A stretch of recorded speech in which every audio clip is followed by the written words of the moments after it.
Welcome to the master classes. कैसे हैं आप लोग? सो बच्चों, आर डी शर्मा की सीरीज़ में एक और question, okay, chapter number 2 polynomial से। देखिए, ये आर डी शर्मा का क्वेश्चन है और ये इतना अच्छा क्वेश्चन है कि ये पॉलिनोमियल्स का भी और ये एपी का भी है। ओके, कैसे है वो कह रहा है क्यूबिक पॉलिनोमियल है, हमें पता है इसके 3 जीरोज होते हैं। ओके, वो कह रहा है zeros are in AP, find the zeros. अब एपी में 3 जीरोज वाला क्वेश्चन अगर आपने एस टाइप के क्वेश्चन किए हैं, ठीक है, अगर नहीं किए हैं तो भी चलो मैं और करा दूंगा। एनसीईआरटी में नहीं है ऐसा क्वेश्चन कि जहाँ पे आपको सम ऑफ 3 जीरोज दे रखा हो या प्रोडक्ट ऑफ 3 जीरोज दे रखा हो और उसके बाद जीरोज निकालने के लिए पूछे, आई मीन एपी के निकालने के पूछे, भाई 3 नंबर्स हैं वो एपी में, उनका सम ही है, प्रोडक्ट ये निकालो। इस टाइप के क्वेश्चंस में कैसे करते हैं बच्चों? एपी में आपको पता है कि डी कॉमन होता है। ओके, हमेशा याद रखना, जब 3 आते हैं तो सबसे पहले तो हम निकाल लेते हैं जीरोज का सम, यानी कि अल्फा बीटा और gamma.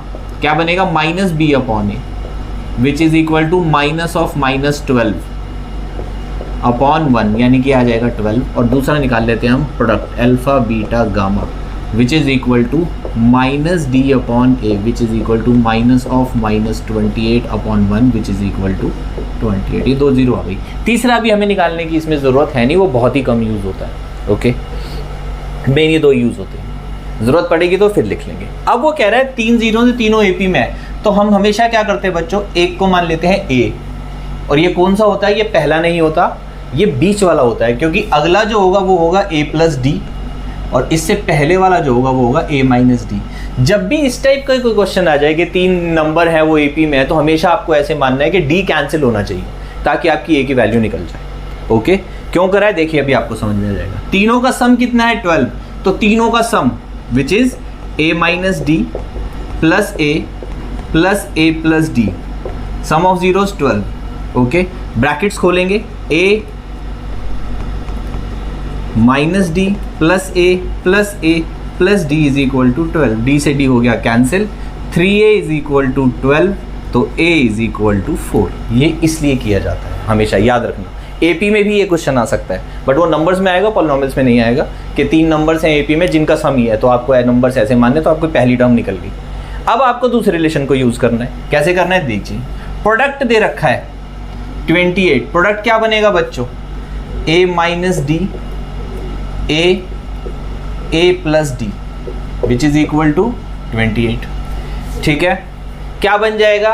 a minus B a plus B, यानी कि a square minus B square into A is equal to 28। क्या a की वैल्यू है हमारे पास? हाँ है, डाल देते हैं। क्या बन जाएगा? 4 का स्क्वायर माइनस डी का square into 4 is equal to 28। क्या बन जाएगा?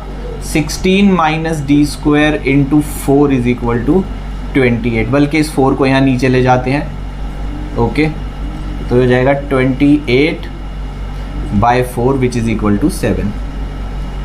ओके बच्चों, अब क्या रह गया? 16 minus D square is equal to 7, minus D square is equal to 7 minus 16 which is equal to minus 9। Minus minus हो गया कैंसिल, तो डी इज इक्वल टू आ गया प्लस माइनस 3। ओके बच्चों, ये प्लस माइनस 3 क्यों आया है? क्योंकि स्क्वायर की टर्म में हमेशा प्लस माइनस 3 होती है। अब आपके पास a भी आ गया, आपके पास d भी आ गया। d को एक बार प्लस 3 लेके सॉल्व करना है, एक बार माइनस 3 लेके सॉल्व करना है। 3 जीरोज हमने क्या माने थे? एक a माइनस डी, एक a plus D, 3 zeros, a minus D, a और a प्लस डी। तो सबसे पहले a, ये आ गया 4। अब हम d को क्या लेते हैं बच्चों? पहली बार हम d को लेते हैं प्लस का 3, तो ये क्या बन जाएगा? 7। तो ये क्या बन जाएगा? 1। बात समझ में आ गई? अब दूसरी बार लेते हैं सेकंड टर्म, यानी कि जब हमने यहाँ पे क्या लिया? d हमने 3 लिया है। अब d जब हम माइनस 3 लेंगे तो क्या बनेगा? पहली टर्म बीच वाली a, अगली क्या बनेगी? a प्लस डी, यानी कि 4 plus minus 3 which is 4 minus 3, यानी कि 1।